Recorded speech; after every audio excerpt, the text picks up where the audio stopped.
Hello friends, welcome back to my channel. आज हम differential equation में बर्नौली इक्वेशन पढ़ने जा रहे हैं। लास्ट लेक्चर में हमने लीनियर डिफरेंशियल इक्वेशन पढ़ा था कि हम उसे कैसे सॉल्व करते हैं अगर हमारे पास लीनियर फॉर्म में इक्वेशन होती है।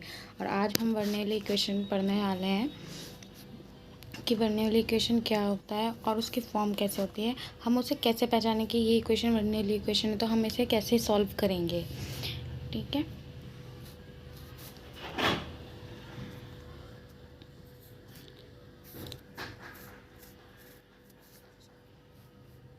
बर्नौली इक्वेशन की जो फॉर्म होती है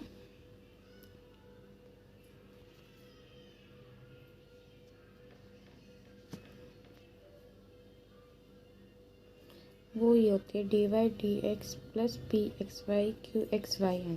आपको पता है, आपने जब लीनियर इक्वेशन पढ़ा था तो वहाँ ये y की पावर n के फॉर्म में नहीं होता था, वो सिर्फ dy/dx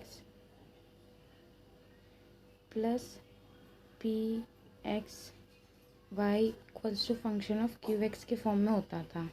हमने ये लीनियर डिफरेंशियल इक्वेशन की फॉर्म पढ़ी थी और हमें पता है इस इक्वेशन को हम कैसे सॉल्व करते हैं। अब हमको जो पढ़ना है कि जब हमारे पास इस फॉर्म में इक्वेशन होगी तब हम कैसे सॉल्व करेंगे। तो ये एक तरह से लीनियर इक्वेशन का एडवांस फॉर्म मान सकते हैं आप। अगर हम इसे लीनियर इक्वेशन में चेंज कर दें तो हमारे लिए ये सॉल्व करना बहुत इजी हो जाएगा। तो फर्स्टली पहले हम इसके बारे में पढ़ते हैं कि ये है क्या और इसे हम कैसे सॉल्व करेंगे। जैसे इफ़ n इक्वल्स टू 0, अगर हमारी n की वैल्यू 0 हो जाए तो हमारी इक्वेशन, अगर n की वैल्यू, अगर हमारे पास n की वैल्यू 0 हो जाती है तो हमारी लीनियर इक्वेशन की form dy/dx plus pxy equals to kx बन जाएगा। ये हमारी एक तरह से लीनियर इक्वेशन हमने पढ़ा है। अगर हमारी n की वैल्यू 1 हो जाती है तो जब हम इस इक्वेशन में n की वैल्यू 1 पुट करेंगे तो ये आपके पास dy/dx plus px minus qxy equals to 0, ये भी तो एक लीनियर इक्वेशन के फॉर्म में बन रहा है। यहाँ पे आपके पास जो फंक्शन है, जो हम px लेते होते इसको पूरे को हम rx मान लेंगे।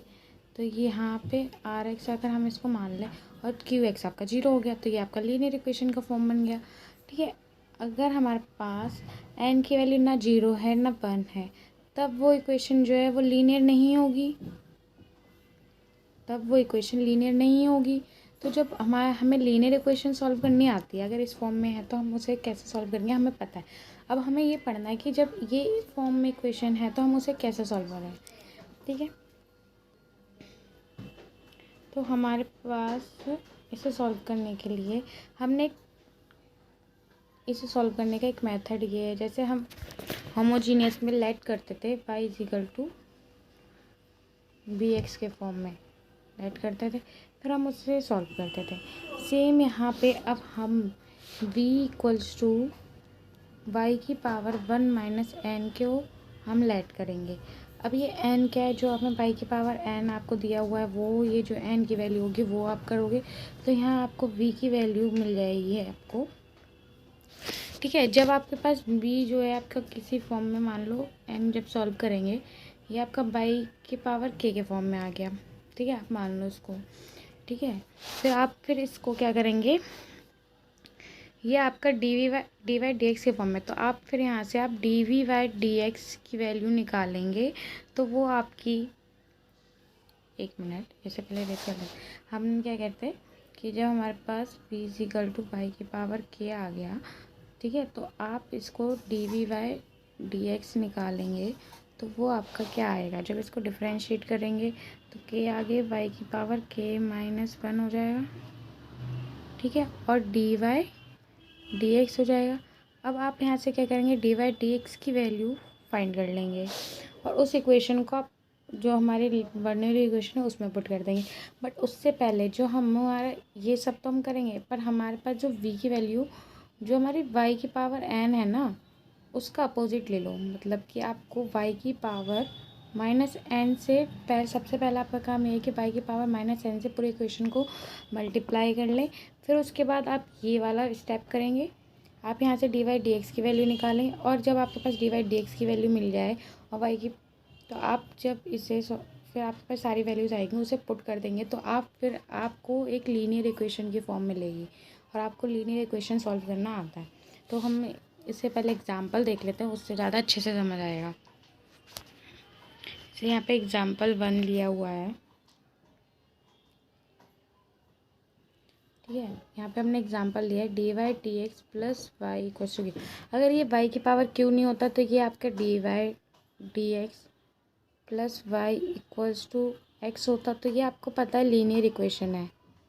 अब यहाँ पे एक y की पावर क्यू आ गया तो ये आपका जो है वर्नियर इक्वेशन हो गई, ठीक है। अब इसे कैसे सॉल्व करेंगे वो देखते हैं।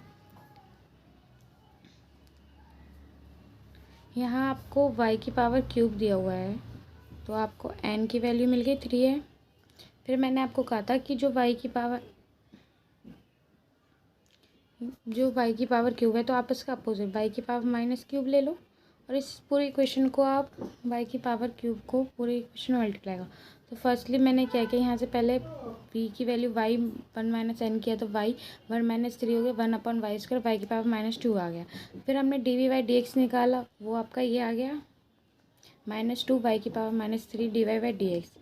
अब यहाँ तक आपको मिल गया। अब आपको y की पावर -3 को पूरी इक्वेशन में मल्टीप्लाई करना है, तो आपके पास y की पावर -3 dy/dx प्लस y की पावर -2 इक्वल्स टू x बचेगा, ठीक है। ये आ गई आपके पास इक्वेशन, यहाँ पे दी हुई है मैंने, ठीक है। अब जब ये इक्वेशन आ गई, अब आपको यहाँ से आप देख रहे हो y की पावर -क्यूब dy/dx है, तो आप यहाँ से y की पावर -क्यूब dy/dx की वैल्यू निकाल सकते, क्या आएगा वो माइनस का 1/2 dv/dx मिलेगी। तो हमने इसको y की पावर -क्यूब dy/dx को -2 dv/dx लिख लिया। y की पावर -2 आपके पास v है, यहाँ v आ गया और इक्वल टू x बचा, ठीक है। यहाँ तक हो गया। फिर इसके आगे अब जब हमें यहाँ तक मिल गया तो अब ही 1 मिनट, यहाँ तक आ गया आपका। इसके बाद मैंने इसको लीनियर इक्वेशन में चेंज किया तो ये आपका लीनियर इक्वेशन आ गया।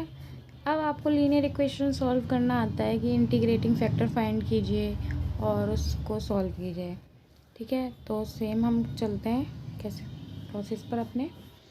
यहाँ से हमने इंटीग्रेटिंग फैक्टर निकाला, तो इंटीग्रेटिंग फैक्टर आपको पता है ई की पावर pdx होता है, ठीक है। और आप इक्वेशन में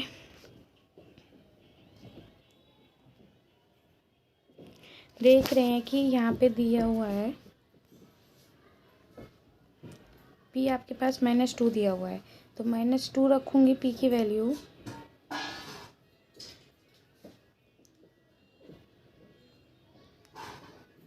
तो जब हम p की वैल्यू -2 रखेंगे तो यहाँ पे -2 dx आएगा, तो हमें इंटीग्रेटिंग फैक्टर e की पावर -2 मिला है। फिर आपको पता है जब हमारा इंटीग्रेटिंग फैक्टर मिल जाता है उसको हम इक्वेशन 1 में मल्टीप्लाई करेंगे इंटीग्रेटिंग फैक्टर, तो आपके पास e की पावर -2x dv/dx -2 e की पावर -2x v एक्सेट्रा। फिर आपको पता है इसको लिखने का फॉर्मूला क्या होता है, dy/dx y मल्टीप्लाई में आपका इंटीग्रेटिंग फैक्टर 2x है यहाँ पे इक्वल टू में आपका जो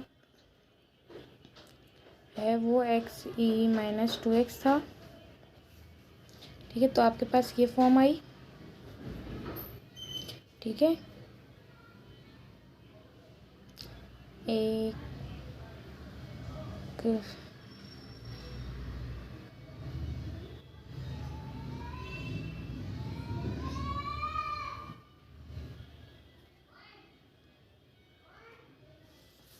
ठीक है।